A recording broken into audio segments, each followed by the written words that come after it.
Meron pa tayong 84.7% na hindi pa nakakapag-subscribe sa YouTube channel ko. Bagong lahat, huwag natin kakalimutan na mag-subscribe and click the bell para ma-receive ninyo lahat ng aking notifications. May good news na naman tayo mga parkoy dahil November 5 na nga ang PBA ay magbabalik na.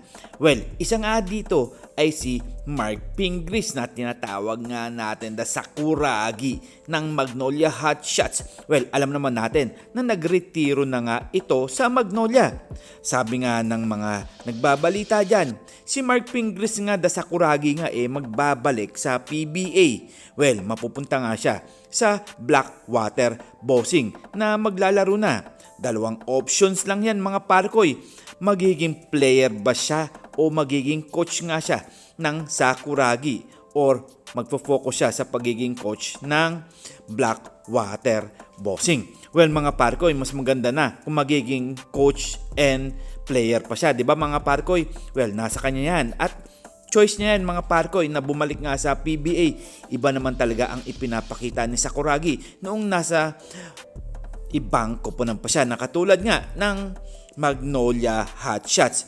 Well, ang pagre-retiro posibleng pwede rin bumalik sa paglalaro. Di ba mga parang mga boxing lang yan at hindi rin natin alam kung ano ang mangyayari dito kay Mikey Williams. Well, marami nga nagsasabi na si Williams nga wala na nga sa lineup ng TNT Katropa ngayong Commissioner's Cup.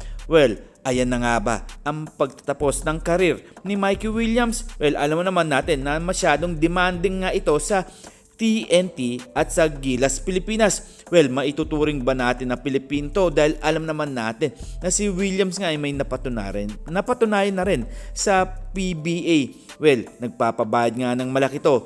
Sayang nga, ang kanyang karir magtatapos na lang ba sa ganyan-ganyan? Well, maraming teams nga o sa labas ng bansa na pwede siyang maglaro at kaya niyang patunayan yan kung gaano siya kagaling. Well, sino ba manghihinayang dyan? Ang TNT Katropa o ang kanyang mga ka-teammate sa TNT o ang PBA? Well, siguro nga kung yun ang talagang gusto ni Mikey Williams na maglaro sa labas ng bansa wala na tayong magagawa dyan at mag-enjoy na lang tayo sa kanya.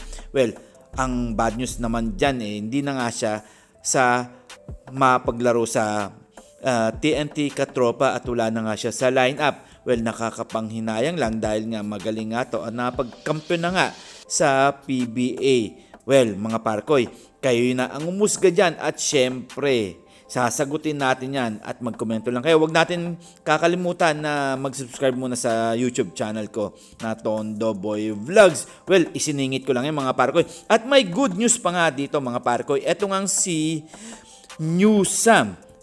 Maglalaro na ba sa Barangay Ginebra? Ayon nga sa mga balita na si Newsam nga talagang kinukuha na nga ng Barangay Ginebra dahil alam naman natin na isa ito sa nagpakitang gilas sa Gilas Pilipinas at gustong-gusto ang laruan nito ni Coach Tim Conwell. Sana nga makapunta to sa Barangay Ginebra at makapagkampiyon na nga. Ano kaya ang masasabi ng kanyang mga ka-teammate dito kung sasakaling mapupunta siya sa Barangay Ginebra? And this is Tondo Boy Vlogs. I'm out. God bless you all.